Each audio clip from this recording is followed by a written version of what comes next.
Hello everyone. So in this video I am going to study reading number 35 CFA level 2 reading 35 which is in portfolio management subject. So I am going to study it and probably you some of you might benefit from this. Just what I understand from this reading I'm going to share it with you. So basically the first module talks about active management.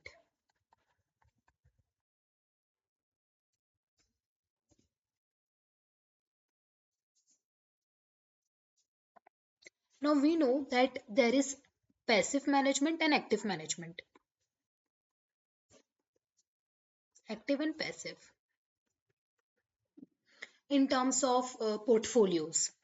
Okay, so passive just follows the benchmark.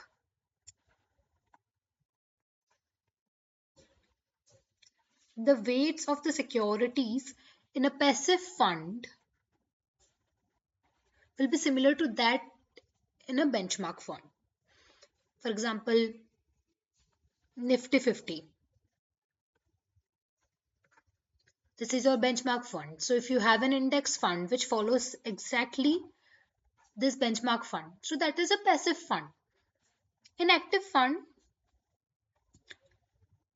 this also follows the benchmark, but the weights of the securities will be different. Weightage of securities and asset classes. We will come to asset class. Will be different.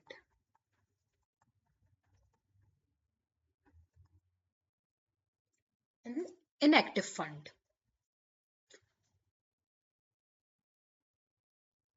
Now, it first talks about benchmark qualities. One second.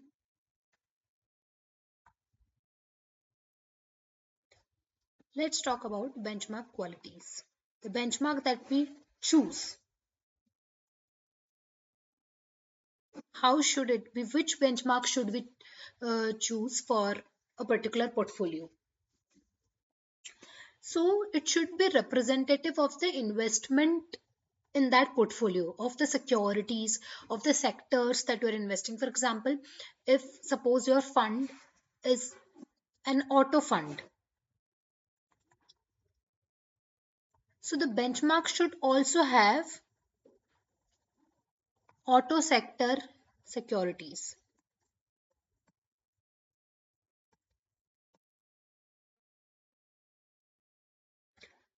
It should be replicable at low cost.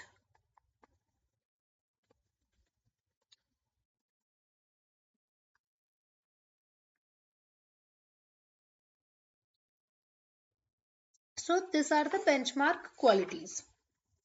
Now, the major portion of this reading or this module is active return.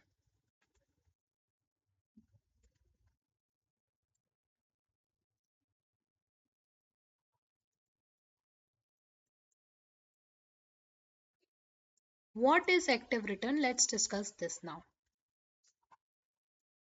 What is active return?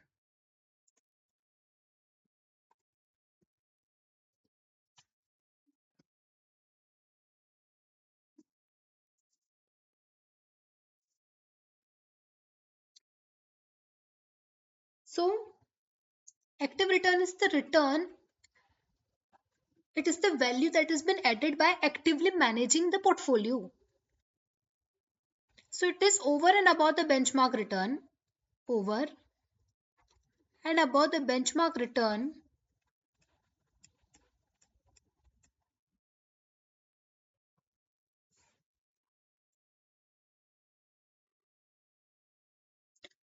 The return that we get because of actively managing the portfolio. Now,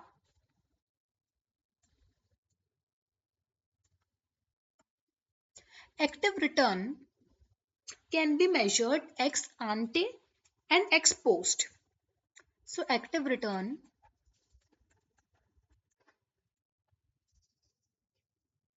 this can be measured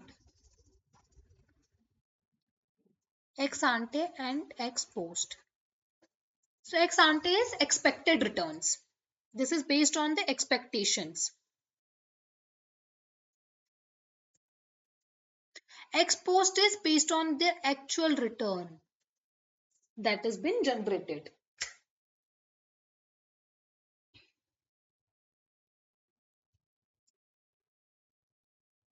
So simple. If we look from an ex ante perspective, so basically ex ante is generally what we will look at. So ex ante return is very basic as what I said earlier, over and above the benchmark return. So it is the expected return, the difference between the expected return on an actively managed portfolio and the expected return on its benchmark. So suppose this is your ex ante. This, see, now we are writing E. E means expected. So whenever I'm writing E, it automatically means X. We are talking about ex ante return. Okay. So the active return will be the difference between our portfolio return and the benchmark return. But this is all expected in the future. What we expect the portfolio return and what is going to be the benchmark return. So this will be known as our active return.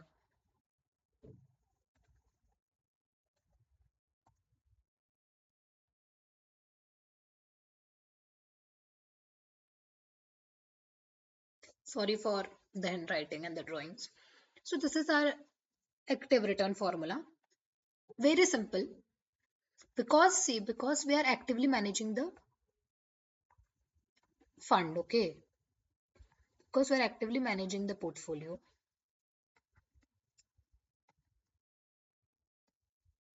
So there should be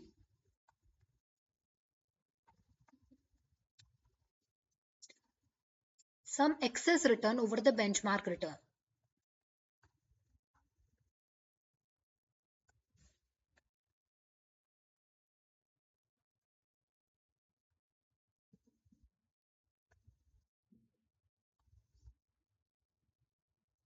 That is basically your active return. So till here, very simple, straightforward, right?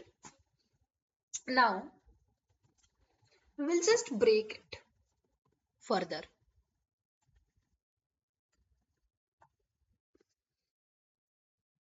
Let's break down the formula further. So this was minus expected return of benchmark. Now, what is this? How do we calculate this? The return of your portfolio, the expected return of the portfolio. So basically it is based on the weights of the securities in our portfolio and the return on those securities. So summation, weight of the portfolio, return.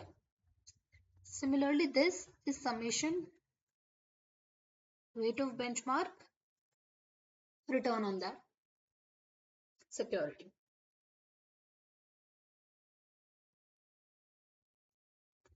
So we can also write this as summation, return on a security,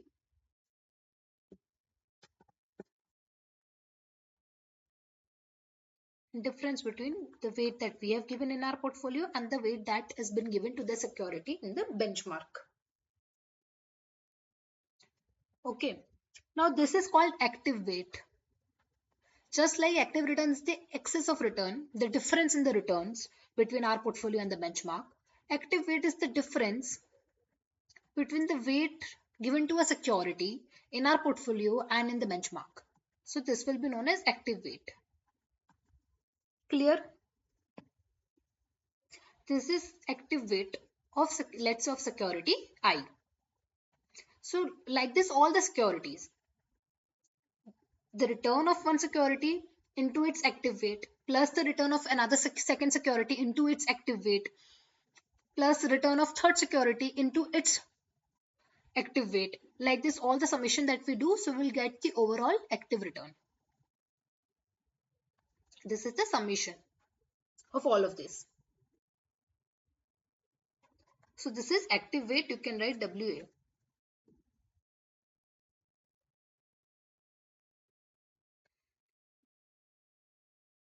So basically this is what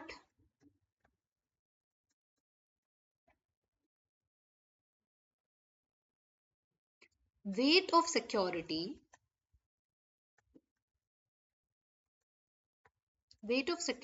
S in actual portfolio in a, or we can say in our portfolio, minus benchmark portfolio.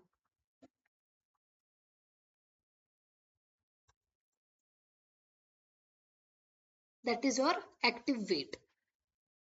Let's just take simple example.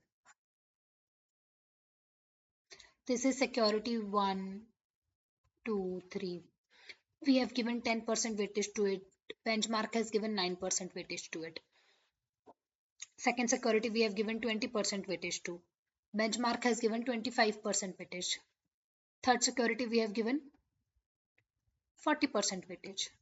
Benchmark has given 35% weightage. So what will be the active weight?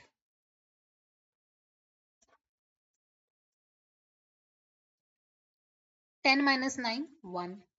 20 minus 25, minus 5. 40 minus 30, 35, 5.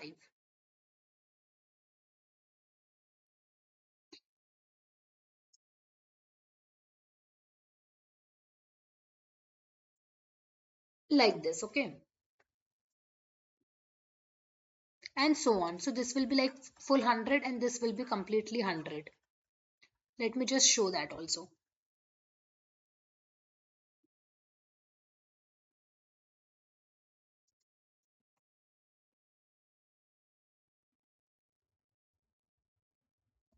So suppose the fourth security, benchmark has given 31% weightage.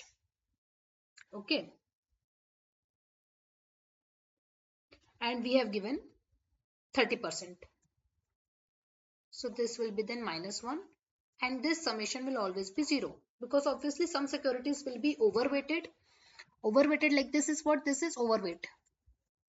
We have given it more weight as compared to the benchmark. This is what? This is underweighted. Please follow my pen wherever I am writing. So this is underweighted because we have given it less weight than the benchmark. It might be what could be the reasons? The reasons could be that security 1 might be giving more returns or good returns than security 2, and therefore as compared to the benchmark we have given more weightage to security 1 than security 2. So security 2 might not be giving that much good returns. That's why benchmark has given 25% weightage to it, but we have given only 20% weightage because overall we want to maximize the overall portfolio return. So this is like overweight, underweight. This is as compared to the benchmark. So the weight, active weight of all the securities, that is going to be 0 because obviously if one security is overweight, the other is going to be underweight because overall your composition is going to be of 100%. If there are overall 4 securities in benchmark, so there is going to be the exact 4 securities in your portfolio as well. So the difference, some might be overweight, some might be underweight, and overall some will come to be 0. Now, so we know this, now we understand this, that this is one formula that we understand, that active return is your expected return on portfolio minus expected return on benchmark. Your active weight is the weight in portfolio minus the weight in benchmark. And how can you get active return? The summation of That security's return multiplied by its active weight. This we understand. Now, moving ahead.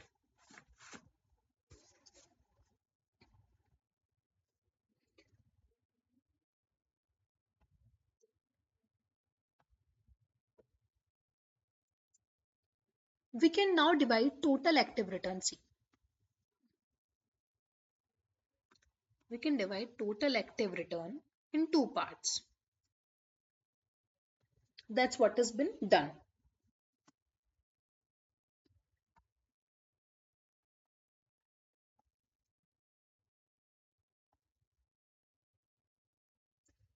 So one is asset allocation, the type of asset, the sector, the type, real estate, pharma, auto, okay. And the other is security selection. The security selected, the stocks selected under that sector.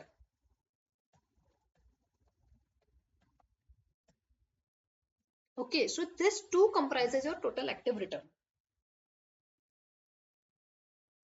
So now this, your asset allocation could be under or overweight as compared to the benchmark. Under or overweight asset classes. So overall the asset class, suppose the benchmark has given, suppose let's say the benchmark has given 10% weight to FMCG. Our portfolio we have given 15% weightage to FMCG.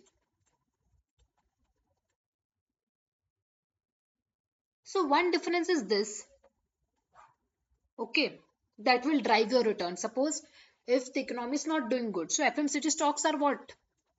They will do good even when the economy is not doing good, because these are mostly your necessity stocks. So our portfolio will not be impacted much, but benchmark might be.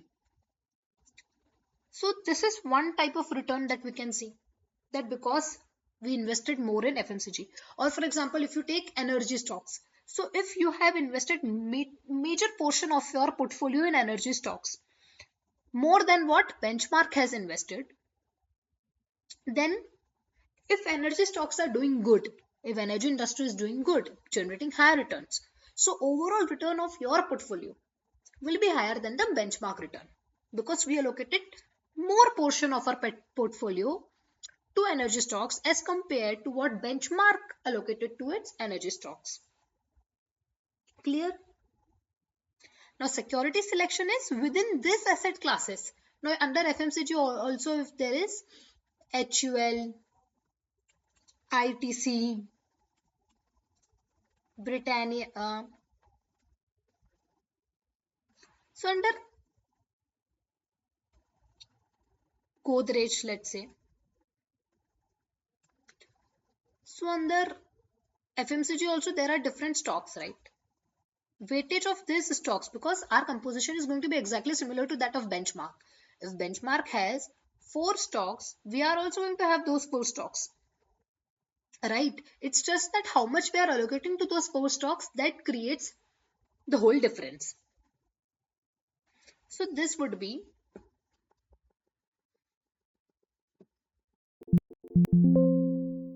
no, one second.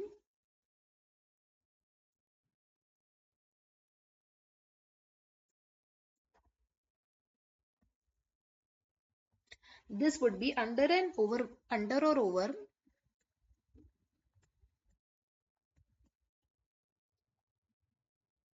weight within asset classes.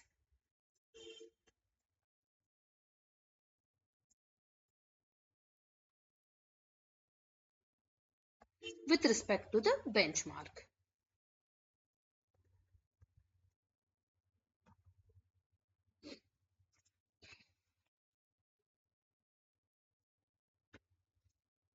Now, again, going back to the formula of active return.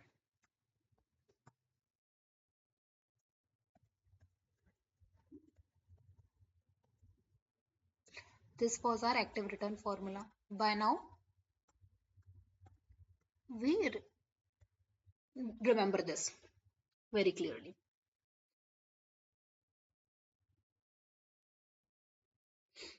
Now, we can write it in this manner, that summation of weight Pj into return of portfolio in our portfolio to that stock minus summation weightage what benchmark is given to this stock into return of benchmark into that stock. Now similarly, means basically we can write it into two ways. We can break this down in two parts of asset allocation and security selection. Summation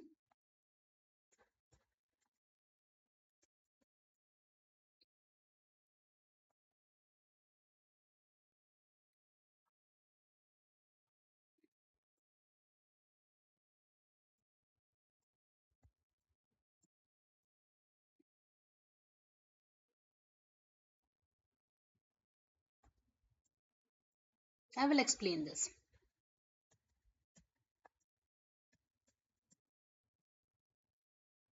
So this portion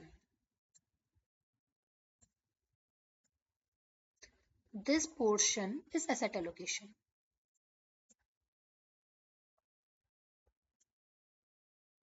And this portion is security selection.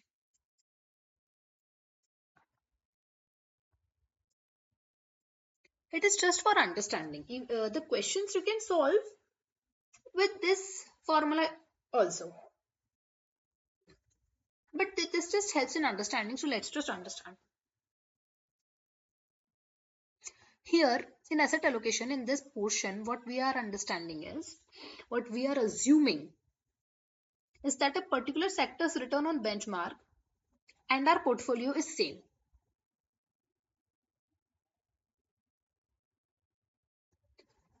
For example, FMCG, pharma.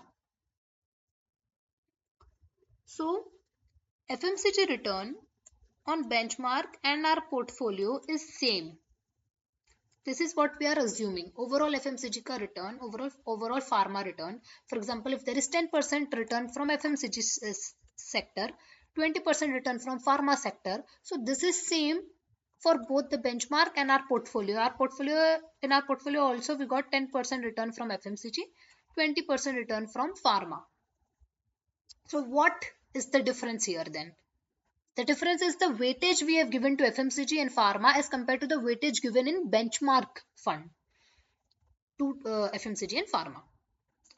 Okay, so what we are specifically talking about, the sector weightage,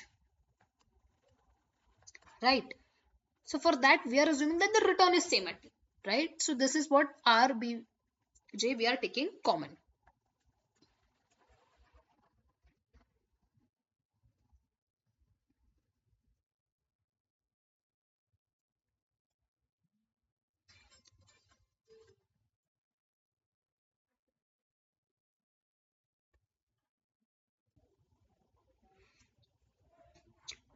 Yes, so that's why here we are taking the benchmark return.